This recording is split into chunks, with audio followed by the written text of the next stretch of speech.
In 2018, we'd never even heard of travel hacking or credit card bonuses. 6 years later, and after opening all these credit cards, we have earned more than $20,000 worth of points. I'm here to tell you it's super easy, there is no catch, you can do it yourself. You can do it! And all it takes is 10 minutes of work every 3 months. You can have a credit card stack like this. Here we go. Welcome to the Wandering Herd.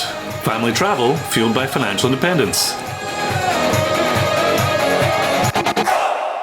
So what is travel hacking? Specifically, what is credit card hacking? Basically, you're opening a credit card to get the bonus points that they give you for opening a credit card. The credit card companies want you to open a credit card with them because they want you to get into debt and pay them interest. The key is to never carry a balance and never pay the interest. It's really easy. You just pay your bills on time and you make sure you budget and you open a new card every few months. Over the past 6 years, we've opened more than 35 credit cards. Each time we met the minimum spend. This can range anywhere from $2,000 over a 3-month period to sometimes $12,000 to $20,000 over a 3-month period. The key is that you're not adding any extra spending to these cards.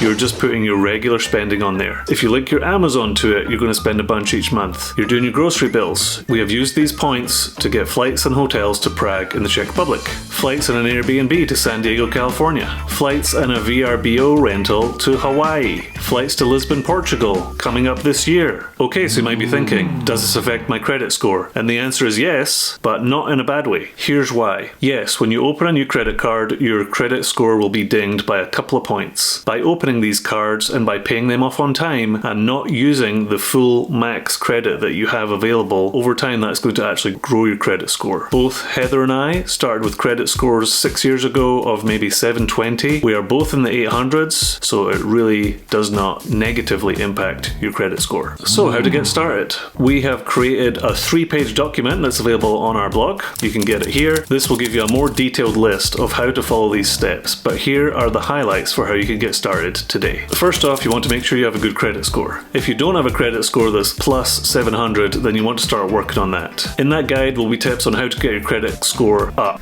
You can still apply for cards, you're just not going to get the really good bonuses and awards. If you do have a credit score north of 700, then you want to apply for the Chase Sapphire reward cards. These are the best rewards you can get. The Chase Ultimate Rewards points are the most valuable because they are just so simple to use. Chase has so many cards that will give you bonuses. You can build up a massive portfolio of Chase Ultimate Rewards cards. Really simple to use. Those are the best cards to get started with. Okay, so the key rules. There's the 5-24 rule. Chase will not allow you to open 5 credit cards within 24 months. So there's a couple of ways around this. Number 1, both Heather and I open cards every few months. So I'll open a card, we'll use that for 3 months. Then she will open a card, she'll use it for 3 months, and vice versa. So really we're only opening 2 to 3 cards each per year. The other ultimate cheat code to this rule is business credit cards. They do not count towards the 524. Only personal cards do. So you may be thinking, well,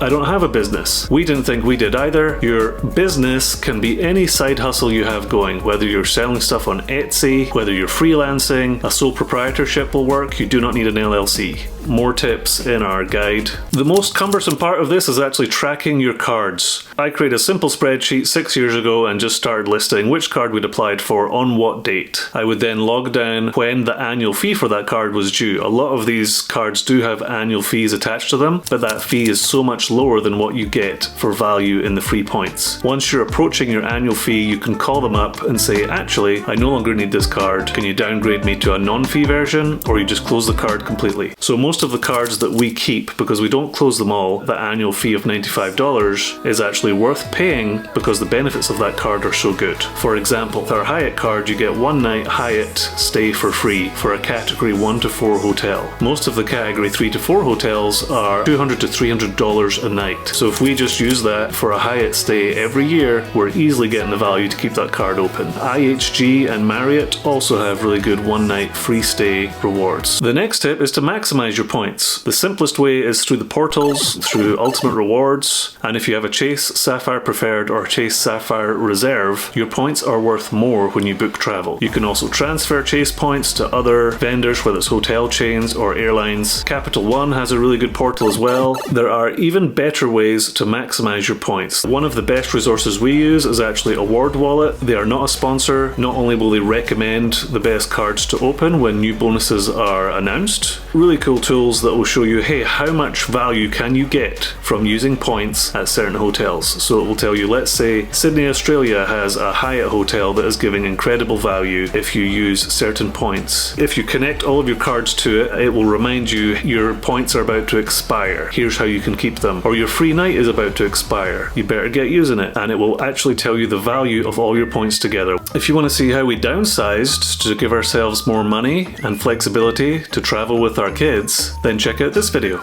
See you next time.